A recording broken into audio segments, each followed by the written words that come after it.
आज हम इतिहास की सबसे रहस्यमयी किताब की बात करेंगे, एक ऐसी कृति जिसने अनगिनत विद्वानों और शोधकर्ताओं को चकरा दिया है। वॉयनिक पांडुलिपि। यह नाम ही अपने आप में एक रहस्य है। एक ऐसी किताब जिसे आज तक कोई पढ़ नहीं पाया है। इसकी भाषा, इसके अक्षर, सब कुछ एक पहेली बना हुआ है। यह पांडुलिपि मध्ययुगीन दस्तावेज जैसी दिखती है, लेकिन इसमें कुछ ऐसा है जो इसे बाकी सबसे अलग करता है। जानवरों की खाल से बने पन्नों पर यह टिकाऊ सामग्री उस समय पांडुलिपियों के लिए आम थी, लेकिन इस पांडुलिपि का रहस्य केवल इसकी सामग्री में ही नहीं है। अजीब भाषा, एक ऐसी लिपि जो दुनिया की किसी भी जात भाषा से मेल नहीं खाती, और अनदेखे पौधों, ऐसे वनस्पति चित्र जो किसी भी जात प्रजाति से मेल नहीं खाते, जो इस पांडुलिपि को और भी रहस्यमय बनाते हैं। सितारों, खगोलीय आकृतियां जो ब्रह्मांड के बारे में किसी खोए हुए ज्ञान का संकेत देती है, और इंसानी आकृतियों के चित्र हैं। ये आकृतियां क्या दर्शाती हैं? क्या ये किसी अनुष्ठान का हिस्सा है, या किसी गुप्त समाज के सदस्य? क्या यह किसी खोई सभ्यता का ज्ञान है जिसे आने वाली पीढ़ियों के लिए संरक्षित किया गया था, या किसी की कल्पना? क्या यह किसी प्रतिभाशाली कलाकार या लेखक का एक विस्तृत धोखा है? वैज्ञानिकों ने कार्बन डेटिंग से पता लगाया कि यह 15वीं सदी की शुरुआत में लिखी गई थी, जो इसे पुनर्जागरण काल के आसपास का बनाती है। 600 साल पहले कल्पना कीजिए, उस समय दुनिया कैसी रही? इतने समय में दुनिया बदल गई, सभ्यताएं और ज्ञान की नई शाखाएं विकसित हुई, लेकिन इस किताब का रहस्य जस का तस है। यह आज भी उतना ही रहस्यमय है जितना वह 6 शताब्दी पहले था। आज पांडुलिपि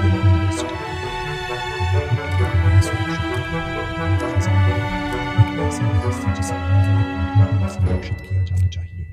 दुनिया भर के विशेषज्ञ, भाषाविद और जासूस हर कोई इस पहेली को सुलझाने के लिए अपनी विशेषज्ञता लेकर आए हैं। इसके रहस्य को सुलझाने की कोशिश कर चुके हैं। उन्होंने अपनी पूरी जिंदगी इस पांडुलिपि को समझने में लगा दी, और हर बार नाकाम रहे। क्या यह एक अटूट कोड है या कुछ और है? हर कोई इसमें अपनी थ्योरी देखता है, चाहे वह गुप्त भाषा हो, चिकित्सा ग्रंथ हो या एक कलात्मक रचना हो, लेकिन असली राज अब भी दफन है। यह पांडुलिपि अपने रहस्यों को आसानी से छोड़ने को तैयार नहीं है। यह किताब एक सवाल है जिसका जवाब शायद कभी नहीं मिलेगा। शायद जवाब का रहस्य से बहुत ज्यादा कम है। जो समय के पर्दे में छुपा है, और शायद समय ही इसका जवाब देगा। वॉयनिक पांडुलिपि की आधुनिक कहानी शुरू होती है 1912 में, एक ऐसा वर्ष जो इतिहास के पन्नों में कई महत्वपूर्ण घटनाओं के लिए दर्ज है। यह वो समय था जब दुनिया तेजी से बदल रही थी, नई खोजें हो रही थीं और पुरानी धारणाएं टूट रही थीं। जब पोलिश अमेरिकी किताब व्यापारी विल्फ्रेड वॉयनिक, एक ऐसे व्यक्ति जिनकी दिलचस्पी दुर्लभ और अनमोल किताबों में थी, इटली के फ्रास्काटी शहर के एक जेसुइट कॉलेज पहुंचे। यह कॉलेज, जो अपनी समृद्ध इतिहास और विशाल पुस्तकालय के लिए जाना जाता था, वॉयनिक के लिए किसी खजाने से कम नहीं था। वहां धूल भरी किताबों के ढेर में छिपी एक अजीब पांडुलिपि ने उनका ध्यान खींचा। यह पांडुलिपि अन्य सभी किताबों से अलग थी, मानो किसी रहस्यमय दुनिया से आई हो। जैसे ही उन्होंने किताब खोली, वे हैरान रह गए। अजनबी भाषा, ऐसी लिपि जो पहले कभी नहीं देखी गई थी, अनदेखे पौधे जिनकी प्रजातियों के बारे में कोई जानकारी नहीं थी, रहस्यमयी चित्र। ये चित्र किसी गुप्त ज्ञान या खोई हुई सभ्यता की ओर इशारा कर रहे थे। वॉयनिक ने इसे तुरंत खरीद लिया, मानो उन्हें किसी अनमोल रत्न की प्राप्ति हो गई हो, और अपनी जिंदगी इसके रहस्य को सुलझाने में लगा दी। उन्होंने इस पांडुलिपि को समझने के लिए हर संभव प्रयास किया। उन्होंने दुनिया भर के विशेषज्ञों को इसकी तस्वीरें भेजी, ताकि कोई तो इस रहस्य को उजागर कर सके, लेकिन कोई भी एक शब्द नहीं पढ़ सका। यह पांडुलिपि एक अनसुलझी पहेली बनी रही। इस किताब के साथ एक पत्र भी मिला, जो इसके इतिहास के बारे में कुछ जानकारी देता था, जिसमें लिखा था कि यह पांडुलिपि कभी सम्राट रुडोल्फ द्वितीय के पास थी, जो कला और विज्ञान के संरक्षक थे, जिन्होंने इसे 600 सोने के सिक्कों में खरीदा था। उस समय यह एक बहुत बड़ी रकम थी। माना जाता था कि इसे रोजर बेकन ने लिखा है, जो एक प्रसिद्ध वैज्ञानिक और दार्शनिक थे। वॉयनिक की मृत्यु के बाद इस पांडुलिपि का भविष्य अनिश्चित हो गया। यह पांडुलिपि उनकी पत्नी और फिर हंस भी क्रॉस के पास गई, जो एक दुर्लभ पुस्तक व्यापारी थे। लेकिन रहस्य जस का तस रहा। किसी को भी यह नहीं पता था कि इस पांडुलिपि में क्या लिखा है। 1969 में यह येल यूनिवर्सिटी को दान कर दी गई ताकि इसे सुरक्षित रखा जा सके और इस पर शोध किया जा सके, ताकि दुनिया भर के विद्वान इस पर शोध कर सके और इसके रहस्य को उजागर कर सके। वॉयनिक ने इसे दुनिया के सामने लाकर एक ऐसी पहेली दी जिसने अनगिनत लोगों को आकर्षित किया है, जो आज भी सबको हैरान करती है। यह पांडुलिपि आज भी एक रहस्य बनी हुई है जो हमें सोचने पर मजबूर करती है। वॉयनिक पांडुलिपि का रहस्य, जो सदियों से विद्वानों और जिज्ञासुओं को समान रूप से आकर्षित कर रहा है, उसकी भाषा के साथ साथ उसके चित्रों में भी गहराइयों तक छिपा हुआ है। ये चित्र, जो मध्ययुगीन कला और रहस्यमय कल्पना का मिश्रण है, इस पांडुलिपि को और भी ज्यादा पेचीदा बनाते हैं। किताब के पन्नों पर सैकड़ों अजीब पौधों के चित्र बिखरे हुए हैं, जो वनस्पति विज्ञानियों और इतिहासकारों को समान रूप से भ्रमित करते हैं। इन पौधों की प्रजातियों को आज तक कोई भी निश्चित रूप से पहचान नहीं पाया है, जिससे यह सवाल उठता है कि क्या ये वास्तविक हैं या केवल कल्पना की उपज। हर्बल सेक्शन में 100 से ज्यादा ऐसे पौधे दर्शाए गए हैं जो किसी भी झात वनस्पति वर्गीकरण को चुनौती देते हैं, जिनकी जड़ें, फूल और पत्तियां अपनी बनावट और आकार में किसी भी झात प्रजाति से मेल नहीं खाती और न ही किसी मौजूदा पौधे से उनकी समानता मिलती है। कुछ पौधे तो ऐसे लगते हैं जैसे उन्हें दो अलग अलग पौधों को जोड़कर बनाया गया हो, जो एक अद्भुत और असंभव संयोजन का प्रतिनिधित्व करते हैं। क्या ये मात्र कल्पना की उड़ान है या किसी समय पृथ्वी पर मौजूद खोई हुई प्रजातियां हैं जिनका ज्ञान अब लुप्त हो चुका है? कुछ विद्वानों का मानना है कि ये मध्ययुगीन जड़ी बूटियां हो सकती हैं, जिनका उपयोग औषधीय प्रयोजनों के लिए किया जाता था, लेकिन इस दावे का समर्थन करने के लिए कोई ठोस प्रमाण अभी तक नहीं मिला है। पांडुलिपि का एक और दिलचस्प हिस्सा खगोल विज्ञान से गहरा जुड़ा हुआ प्रतीत होता है, जिसमें गोल चार्ट, रहस्यमय राशि चिन्ह और कई महिलाओं के विचित्र चित्र शामिल हैं, जो किसी अनजाने कैलेंडर प्रणाली या गुप्त ज्योतिषीय ज्ञान का संकेत देते हैं, जो शायद अब इतिहास के पन्नों में खो गया है। लेकिन पांडुलिपि का सबसे रहस्यमयी हिस्सा निस्संदेह बायोलॉजिकल सेक्शन है, जिसमें नग्न महिलाएं अजीब तरह के टब्बों और जटिल पाइपों में नहाती हुई दिखाई गई हैं, और इन टब्बों में एक अजीबोगरीब हरा या नीला तरल बह रहा है, जिसका उद्देश्य आज तक अज्ञात है। ये दृश्य किसी मध्ययुगीन स्पा या स्नानघर जैसे लगते हैं, लेकिन अपनी असामान्य विशेषताओं के कारण बेहद अजीब और विचित्र हैं।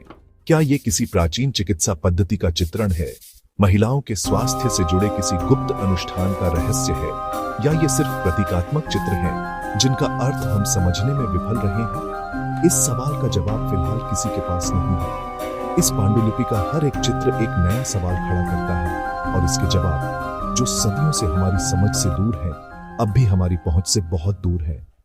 वॉयनिक पांडुलिपि का सबसे बड़ा रहस्य उसकी लिखावट है। करीब 170,000 अक्षर, 35,000 शब्द, लेकिन कोई भी भाषा इससे मेल नहीं खाती। लिखावट बाएं से दाएं है, साफ और सधी हुई, जैसे लेखक अपनी भाषा में माहिर था। इसे वॉयनिकेस नाम दिया गया है। इसमें पैटर्न है, कुछ शब्द बार बार आते हैं, कुछ अक्षर शुरुआत या अंत में ज्यादा दिखते हैं। यह किसी असली भाषा जैसी लगती है, लेकिन कौन सी? दुनिया के सबसे बड़े कोड तोड़ने वाले, द्वितीय विश्व युद्ध के क्रिप्टोग्राफर और आधुनिक एआई सबने कोशिश की, लेकिन कोई अर्थ नहीं निकाल सका। कुछ मानते हैं कि यह किसी जानी पहचानी भाषा का गुप्त कोड है, तो कुछ इसे पूरी तरह नई कृत्रिम भाषा मानते हैं। अगर यह कोड है तो यह अब तक का सबसे जटिल कोड है। अगर यह भाषा है तो दुनिया की सबसे रहस्यमयी। हर थ्योरी हमें फिर उसी सवाल पर लाकर छोड़ देती है, आखिर इसमें लिखा क्या है? जब विज्ञान हार मान ले तो कल्पना उड़ान भरती है। वॉयनिक पांडुलिपि के बारे में सबसे चर्चित थ्योरी है, क्या यह एलियंस की भाषा है? समर्थकों का कहना है कि किताब के पौधे, खगोलीय चार्ट और मशीन जैसे चित्र धरती के नहीं हो सकते। शायद किसी एलियन सभ्यता ने अपना ज्ञान इसमें छुपाया हो। बायोलॉजिकल सेक्शन की मशीनें और पाइप्स उनकी तकनीक का संकेत हो सकते हैं, लेकिन वैज्ञानिक मानते हैं कार्बन डेटिंग और स्याही की जांच से साफ है कि यह 15वीं सदी की ही है। एलियन थ्योरी में कोई ठोस आधार नहीं। फिर भी यह थ्योरी लोगों की कल्पना को उड़ान देती है। क्या हम ब्रह्मांड में अकेले हैं? क्या किसी और सभ्यता ने हमसे संपर्क किया? एलियन थ्योरी सच हो या न हो, वॉयनिक पांडुलिपि का रहस्य और भी गहरा हो जाता है। कुछ लोग मानते हैं कि वॉयनिक पांडुलिपि महज एक धोखा है, बेमतलब अक्षर, अजीब चित्र और कोई असली अर्थ नहीं। उनका तर्क है कि भाषा में कई शब्द बार बार दोहराए गए हैं, छोटे शब्द लगभग नहीं हैं और कोई स्पष्ट व्याकरण नहीं दिखता। 2003 में कंप्यूटर वैज्ञानिक गॉर्डन रग ने दिखाया कि कुछ नियमों के आधार पर ऐसी दिखने वाली भाषा आसानी से बनाई जा सकती है। क्या यह सब किसी अमीर खरीदार को ठगने के लिए किया गया था? सम्राट रुडोल्फ द्वितीय जैसे रहस्य प्रेमी लोगों को लुभाने के लिए? लेकिन सवाल उठता है, अगर यह सिर्फ धोखा है तो किसी ने इतनी मेहनत क्यों की? 240 पन्ने, सैकड़ों चित्र, महीनों या सालों की मेहनत सिर्फ ठगी के लिए? पांडुलिपि की भाषा में कुछ गहरे पैटर्न भी हैं जो महज बेतरतीब अक्षरों से नहीं बन सकते। रहस्य अब भी कायम है। विज्ञान और तकनीक ने वॉयनिक पांडुलिपि के रहस्य को सुलझाने की कोशिश की है। कार्बन डेटिंग से पता चला कि यह वाकई 15वीं सदी की है, न कि कोई आधुनिक धोखा। स्याही का विश्लेषण भी यही साबित करता है, सब कुछ उसी दौर का है। एआई ने भाषा में कुछ पैटर्न खोजे और कुछ शोधकर्ताओं ने दावा किया कि यह हिब्रू जैसी है या किसी कोड में लिखी गई है, लेकिन कोई दावा सर्वमान्य नहीं। कुछ वनस्पति शास्त्रियों ने पौधों की पहचान मेक्सिको और मध्य अमेरिका के पौधों से मिलती जुलती बताई, लेकिन कार्बन डेटिंग के हिसाब से यह संभव नहीं। हर नई खोज एक नया सवाल खड़ा करती है। हम जानते हैं यह किताब कब और किससे बनी, लेकिन क्यों बनी और इसमें क्या लिखा है, यह अब भी रहस्य है। वॉयनिक पांडुलिपि विज्ञान की सीमाओं का उदाहरण है। कुछ रहस्य शायद सुलझने के लिए बने ही नहीं होते। लंबे समय तक अनसुलझे रहस्य के इर्द गिर्द मिथक और कहानियां बन जाती हैं। वॉयनिक पांडुलिपि को लियोनार्डो दा विंची या कैथर समुदाय से जोड़ने वाली कहानियां मशहूर हैं, लेकिन कोई ठोस सबूत नहीं। कुछ मानते हैं कि इसमें गुप्त ज्ञान छुपा है, जिसे दुश्मनों से बचाने के लिए कोड में लिखा गया। सबसे बड़ा सवाल है, इसे किसने लिखा? एक व्यक्ति या कई लोगों का समूह, विद्वान, कलाकार या कोई धोखेबाज? दूसरा सवाल, इसे क्यों लिखा गया? ज्ञान को छुपाने के लिए, चिकित्सा के लिए, या सिर्फ एक कलाकृति के तौर पर? पांडुलिपि का इतिहास भी अधूरा है। 17वीं सदी में प्राग में थी, फिर 1912 में इटली में मिली। बीच के 250 सालों का कोई रिकॉर्ड नहीं। यह किताब सिर्फ एक दस्तावेज नहीं, बल्कि एक टाइम कैप्सूल है, जिसका ताला अब भी बंद है। 600 साल, सैकड़ों पन्ने, अनगिनत चित्र और एक भाषा जिसे कोई नहीं समझ सका। वॉयनिक पांडुलिपि का रहस्य आज भी जिंदा है। तमाम कोशिशों, सिद्धांतों और वैज्ञानिक जांच के बाद भी यह किताब अपनी चुप्पी नहीं तोड़ती।